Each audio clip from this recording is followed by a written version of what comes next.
नमस्कार. महा MTV मध्ये आपल्या सर्वांचं हार्दिक स्वागत आहे. मी चंद्रशेखर नेने, आंतरराष्ट्रीय घडामोडींचा अभ्यासक. माझ्याबरोबर जयेश पाटील व्हिडिओग्राफर आहेत. मी कालच एक व्हिडिओ केला होता. पश्चिम आशियामध्ये इराण विरुद्ध अमेरिका आणि इस्रायल असं जे युद्ध सुरू झालेलं आहे, त्या युद्धावरती तो व्हिडिओ होता. काल साधारण दुपारी 11-11:30 पासून ते युद्ध सुरू झालं. इराणवरती पहिल्यांदा इस्रायलने मिसाईलनी आणि बॉम्बर्सने हल्ला केला. मग इराणनी त्याला प्रत्युत्तर दिलं. अमेरिकेने सुद्धा हल्ला केला. आज अशी बातमी आली आहे सकाळी, की कालच्या हल्ल्यामध्ये इराणचे सर्वोच्च नेते अली खामेनेई हे मारले गेले. त्याचबरोबर इराणचे जे डिफेन्स मिनिस्टर आहेत, म्हणजे संरक्षण मंत्री, ते सुद्धा मारले गेले.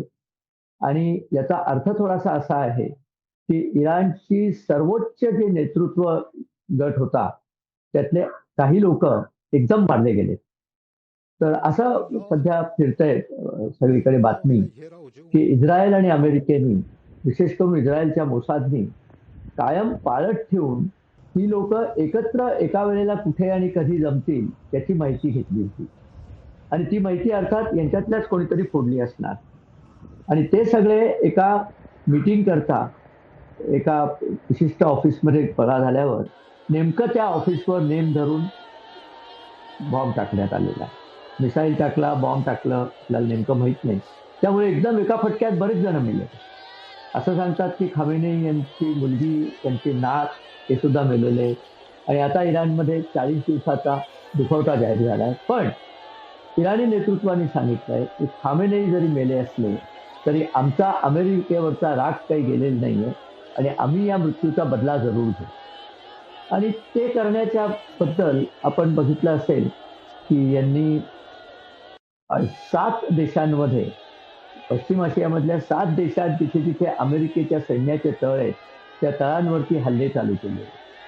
आताच थोड्या वेळापूर्वी दुबईचा एक संदेश पाहिला मी, की दुबईवरती मिसाईलचे हल्ले चालू आहेत. दुबईचा जो श्रीमंत लोक राहतात तो अल जुमेरा म्हणून जुमेरा बीच एरिया आहे, तिथे ड्रोननी हल्ला झालाय. एका मोठ्या हॉटेलमध्ये ड्रोननी हल्ला झालाय. जगातली सर्वात उंच इमारत बुर्ज अल खलिफा, त्याच्या परिसरात हल्ला झालाय. म्हणजे दुबईतले श्रीमंत वस्त्यांमध्ये सुद्धा यांनी हल्ले केलेले आहेत. हे अर्थात एक प्रकारे हा जो द्वेष आहे इराणच्या धार्मिक नेत्यांच्या मनात, की आमच्या देशामध्ये इतकी हालाखी असताना हे लोक इतके मजेत कसे राहतात, आणि तो द्वेष या सगळ्या हल्ल्यांमधनं बाहेर पडतो. एका बाजूला ते सांगतात की आम्हाला अमेरिकेच्या तळांवरती हल्ला करायचा आहे. अर्थात अमेरिकेचे तळ तिथे व्यवस्थितपणे पॅट्रियट मिसाईल वगैरे असतात, जी मिसाईल अँटी मिसाईल समजली जातात. त्यामुळे यातले बहुसंख्य हल्ले निकामी झाले. त्याबरोबरच त्यांनी इस्रायलवरती अर्थात हल्ले केले. भरपूर मिसाईल इस्रायलवरती टाकले त्यांनी. पण इस्रायलची स्वतःची अँटी मिसाईल डिफेन्स यंत्रणा, क्षेपणास्त्र विरोधी यंत्रणा इतकी सजग आणि चांगली आहे की त्यांनी इस्रायलचं काही फारसं नुकसान झालेलं नाही. एखाद दुसरं मिसाईल चुकून बाहेर पडतं, परंतु त्यांनी फारसं नुकसान झालेलं नाही. पण याच वेळेला इराणमधल्या 7 शहरांवरती संतत धार धरलेली आहे अमेरिका आणि इस्रायलनी. मिसाईल्स, इस्रायलची फायटर जेट्स, अमेरिकेची फायटर जेट्स, या अमेरिकेच्या ज्या 2 प्रचंड मोठ्या विमानवाहू नौका इराणपासून जवळ येऊन थांबलेल्या आहेत, USS लिंकन आणि USS Gerald Ford. Gerald Ford ही भूमध्य समुद्रात आहे, लिंकन ही ओमानच्या आखातात आहे. आणि तिथनं त्यांना इराणवरती सहज हल्ले करता येत आहेत. मुख्यत्वेवरून त्यांनी 2-3 गोष्टी केल्या. एक तर इराणची जी न्यूक्लिअर प्रयोगशाळा किंवा न्यूक्लिअर डेव्हलपमेंट साईट होत्या, त्या साईटवरती प्रचंड हल्ले केले. आणि ट्रम्प यांनी ते जाहीर केलंय की इराणचा ॲटम बॉम्ब करण्याचा मनसुबा आम्ही पूर्णपणे खतम केलेला. आणि त्याच्याशिवाय मिसाईल्स जिथे इराणने केले होते, एक तर मिसाईल स्टोरेज डेपो होता, मला वाटतं इस्फहानला होता बहुतेक तो, तो उडवून टाकलेला आहे. प्रचंड मोठा स्फोट त्यामुळे झालेला आहे. आणि बाकी इराणचं जे सर्वात मोठं बंदर आहे, जिथून इराण त्यांचं तेलाचं निर्यात करतं, बंदर अब्बास, त्या बंदर अब्बासच्या परिसरात सुद्धा हल्ले झालेत. आणि हे हल्ले अतिशय प्रिसाईज झालेले आहेत. म्हणजे ज्यांना जिथे मारायचं आहे तिथेच त्यांनी मारलेलं आहे. एक दुःखद बातमी अशी इराणमधनं सांगितली जाते की मुलींच्या शाळेवरती बॉम्ब पडला आणि त्या शाळेमधल्या 85 मुली ठार झाल्या. ही निश्चितच दुःखद घटना आहे, यात काही वादच नाही. परंतु युद्धामध्ये अशा गोष्टी होत असतात. कितीही तंत्रज्ञान परिपूर्ण असलं तरी इतका नेमकेपणा गाठता येत नाही. कदाचित त्या शाळेच्या जवळच या लोकांचे दहशतवादी तळ असतील किंवा सैन्याचा तळ असेल. मला माहित नाही नेमकं काय झालं. अशा पद्धतीने हे सगळं झालेलं आहे. आता आपण बघितलं पाहिजे, की हे झाल्यानंतर पुढे काय? तर इराणी नेत्यांनी सांगितलं, की खामेनी जरी मेले असले, तरी खामेनींनी त्यांचा उत्तराधिकारी कोण वगैरे याबद्दलच्या सूचना, डिटेल सूचना देऊन ठेवल्या होत्या. त्याप्रमाणे लारजानी म्हणून त्यांचे जे मंत्री एक आहेत, त्या मंत्र्यांकडे संपूर्ण शक्ती दिलेली आहे. आणि इराणचे राष्ट्रपती जे पेझेशकियान आहेत, त्यांनी सुद्धा स्पष्टपणे सांगितलं, की आता तुम्ही हे सगळं लारजानी यांना विचारा, कारण त्यांच्याकडे सगळ्यात जास्ती शक्ती आता दिल्या गेल्या आहेत. इराणमध्ये पंचायत काय झाली आहे, की सामान्य जनता या धार्मिक कारभाराला अतिशय विटलेली आहे.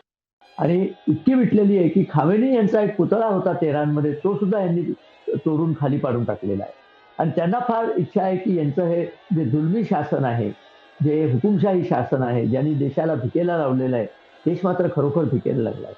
तिथे चलनवाढ इतकी जास्त आहे, की साधा टॉयलेट पेपर विकत घ्यायला सुद्धा जेवढ्या नोटा देतात, त्या नोटांच्या आकारमाना एवढा सुद्धा टॉयलेट पेपर मिळत नाही. तर मला कधी-कधी विनोदाने म्हणायला लागतं, की टॉयलेट पेपरचाच वापर करायला नोटाच वापरल्या तर कदाचित स्वस्त पडतील. इतकी परिस्थिती त्यांची गंभीर झालेली आहे. आणि सामान्य लोकं हा प्रश्न विचारतात, की आम्ही श्रीमंत देश आहोत. आमच्याकडे जगातलं उत्तम तेल साठे आहेत. आम्ही अशा परिस्थितीत का राहायचं? त्याचं कारण तुमचं नेतृत्व हे कट्टर धार्मिक आहे. ते अजूनही अ, 11व्या शतकामध्येच जगणारं किंवा 9व्या शतकामध्ये जगणारं तुमचं नेतृत्व आहे. त्यामुळे त्या नेतृत्वाला मॉडर्न काय चालू आहे, आधुनिक जग काय आहे, ते काही माहीत नाहीये आणि तुम्हाला खातेऱ्यातच ठेवण्याची त्यांची इच्छा आहे. आणि शिवाय तुम्ही साथी निवडलेत ते पॅलेस्टाईनसारखे लोकं. ते स्वतःही खातेऱ्यातच राहतात. तर इराणचे सुबुद्ध जनता हा प्रश्न विचारते, की आम्ही यांच्यासारखं खातेऱ्यात जायला का जायचं? आम्ही सौदी अरेबियातल्या किंवा युनायटेड अरब एमिरात किंवा कतार किंवा बहारीन इथल्या श्रीमंत अरबांप्रमाणे का राहायचं नाही? आमच्याकडे सुद्धा पैसे आहेत, आमच्याकडे तेल आहे. तर अमेरिकेचे निर्बंध जर गेले तर हे करता येईल. अमेरिकेने सांगितलंय, की तुम्ही तुमचं अणुबॉम्ब बनवण्याची जी फॅक्टरी करायचा प्रयत्न चाललाय, युरेनियम एनरिचमेंट तुम्ही जे शुद्धीकरण करताय, ते सगळं थांबवा. ते जर तुम्ही सक्सेसफुली थांबवलं, तर आम्ही तुमच्यावरती निर्बंध काढून घेऊ. निर्बंध काढून घेतल्यानंतर त्यांचं आर्थिक स्थिती एकदम सुधरेल, सामाजिक स्थिती सुधरेल. स्त्रियांवरती जे तुम्ही अमानुष निर्बंध घातलेले आहेत, त्यांचे केस पण दिसले नाही पाहिजेत, त्यांनी हिजाब घातला पाहिजे, नकाब घातला पाहिजे, बुरखा घातला पाहिजे. ते सगळं काढून टाका. आणि 79च्या पूर्वी शहा ऑफ इराणचं जेव्हा शासन होतं, तेव्हा इराण असा प्रागतिक होता. तेव्हा काही बुरखा आणि हिजाब आणि निकाब हे काही नव्हतं. परंतु खमेनी या खामेनीचा जो आधीचा पूर्वसुरी खोमेनी, तो खोमेनी आल्यापासून हा सगळा प्रकार सुरू झालाय. आणि पाहता-पाहता आपण बघितलंय, या खामेनीला अमेरिकन आणि इस्रायलच्या संयुक्त फौजांनी उडवून लावलेलं आहे. ते कुठल्यातरी एका अमिताभ बच्चनच्या सिनेमात गाणं आहे ना, खून पसीनामध्ये. कि खून पसीने को जो मिलेगी तो हम खाएंगे, नहीं तो यारो भूखे ही सो जाएंगे. त्या गाण्यात एक ओळ आहे. जैसा मारा गया, तर तिथे मी असं म्हणेन, जैसा मारा गया खामेनी सारे मारे जाएंगे.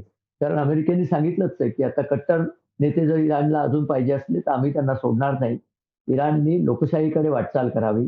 सामान्य लोकांना प्रशासनात संधी द्यावी आणि हा जो सगळा इराणवरती तुम्ही धार्मिक कट्टरतेचा एक जाच आणून टाकलेला आहे, तो तिथनं बाहेर काढायचा. आता आणखीन काय-काय होणार आहे ते सांगून ठेवतो. हे युद्ध अमेरिका बहुतेक येत्या 2-4 दिवसामध्ये आटोपतं घेईल. इराणची शक्ती खूप नाहीये, लिमिटेड शक्ती आहे. त्यामुळे आणि त्या शक्तीवरती टेक्नॉलॉजीने एवढा अ, हाहाकार माजवलेला आहे, की इराणला एअर डिफेन्सच नाहीये. त्यांच्या एअर डिफेन्सला टाळून हे सगळे हल्ले होत आहेत. आणि म्हणून इराण ड्रोन उडवून दुबईसारख्या देशांना त्रास देतंय. त्या त्रासाचा आणखीन एक परिणाम झाला, की अरबस्थानांमधली पश्चिम आशियातले सगळे देश आता इराणच्या विरोधात गेले. त्यांच्या बाजूचे देश होते ते सुद्धा त्यांच्या विरोधात गेले. एकच मुस्लिम देश अजून त्यांच्या बाजूने आहे आणि तो म्हणजे पाकिस्तान. आणि पाकिस्तानची स्वतःची अवस्था सध्या अत्यंत गंभीर झालेली आहे. अफगाणिस्तानमधले जे योद्धे आहेत, त्यांनी पाकिस्तानमध्ये इतका हाहाकार माजवलेला आहे, की पाकिस्तानची आता पळताभुई थोडी झालेली आहे. आधी महागाईने कहर मांडलाय आणि दुसरं त्यांना इथे अ, सुखाने जगण्याची सुद्धा परिस्थिती नाही. अहो, पीठ सुद्धा साधं तिथे मिळत नाही. पिठाला सुद्धा पैसे एवढे मोजायला लागतात. जेवायचं कसं असं त्यांची पंचाईत पडली आहे. पाकिस्तानचेही तुकडे होण्याची वेळ आता काही फार लांब नाहीये. कारण तालिबानचे योद्धे पूर्ण शक्तीनिशी पाकिस्तानवर तुटून पडतायत. त्यामुळे इकडे पाकिस्तान तालिबानच्या कचाट्यात सापडलाय, तिथे BLA म्हणजे बलूच लिबरेशन आर्मीचे लोक बलुचिस्तानमधनं हल्ला करतातच आहे.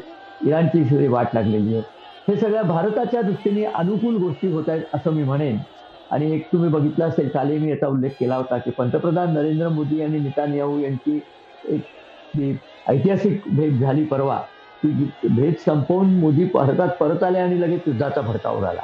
त्यामुळे त्यांनी वाट बघितली होती की मोदी कसे सुरक्षितपणे त्या बाजूने बाजारातून निघून जातील आणि मगच आपण युद्ध करू. तर ते युद्धाचा भडका नंतर उडाला. त्याला खूप मोठा अर्थ आहे की मोदींचं महत्त्व आंतरराष्ट्रीय राजकारणात एवढं वाढलेलं आहे की त्यांना वाईट होईल अशी कुठली कृती करायला आंतरराष्ट्रीय नेते घाबरतात. कॅनडाचे नेते आत्ताच आपल्याकडे आलेले आहेत पंतप्रधान मोदींशी चर्चा करायला. आणि कॅनडाच्या पंतप्रधानांनी, ब्रिटनच्या पंतप्रधानांनी, जर्मनीच्या चॅन्सेलरनी सगळ्यांनी या युद्ध मोहिमेला साथ दिलेली आहे. अमेरिकेच्या बाजूनीच हे लोक आहेत. आणि याच्यापूर्वी अरब देश जे काही इराणच्या बाजूने होते, ते इराणच्या आततायी हल्ल्यांमुळे बाहरीनवर तुम्ही हल्ले केले, मस्काटवर हल्ले केले, दुबईवर हल्ले केले, सौदी अरेबियावरती सुद्धा उद्या हल्ले करतील. तर अशा हल्ल्यांचा विरोध करायला सगळे एकत्र झालेले आहेत. त्यामुळे इराण आता पूर्णपणे एकटा पडलेला आहे. तो एकटा पडल्यामुळे तो आणखी आक्रस्ताई वागणारच नाही याची खात्री देता येत नाही. परंतु कसाही तो वागला तरी अमेरिकेच्या फौजा आणि इस्रायलचे टेक्नॉलॉजी हे त्याला तोंड द्यायला समर्थपणे तोंड देतील याची आपल्याला खात्री आहे. भारताच्या दृष्टीने ही गोष्ट फार चांगली झालेली आहे की इराणचं तेल ते काही दिवसातच अमेरिकन कंट्रोल्सच्या हाताखाली येईल. तसं झालं की त्या तेलाची वाहतूक आणि विक्री तुलनेने सुलभ होईल. तो सुविधीने आला की इराणच्या खिशातही काही पैसे पडतील आणि त्यामुळे त्यांची सामाजिक परिस्थिती सुद्धा आतापेक्षा जरा सुधरेल अशी आशा आहे. बघूया आता पुढे काय होतं ते. युद्धाचे नवीन नवीन गोष्टी कळल्या की आम्ही आपल्या पुढे ते आणतोच आहोत. आणि आपल्याला जर हा व्हिडिओ आवडला तर आपण मित्रपरिवाराबरोबर शेअर करा, आमच्या चॅनलला सबस्क्राईब करा. आणि हो, बेल आयकॉन आपण जर दाबलं नसलं तर ते दाबून ठेवा, म्हणजे आम्ही नवीन व्हिडिओ केले की लगेच आपल्याकडे ही माहिती पोहोचेल. तर व्हिडिओ बघितल्याबद्दल धन्यवाद. आणि आम्हाला आपल्या प्रतिसादाची खूप अपेक्षा असते, त्यामुळे आपण याला जरूर प्रतिसाद द्यावा. एवढं बोलून मी आपला व्हिडिओ थांबवतो. जय हिंद, जय महाराष्ट्र. नमस्कार.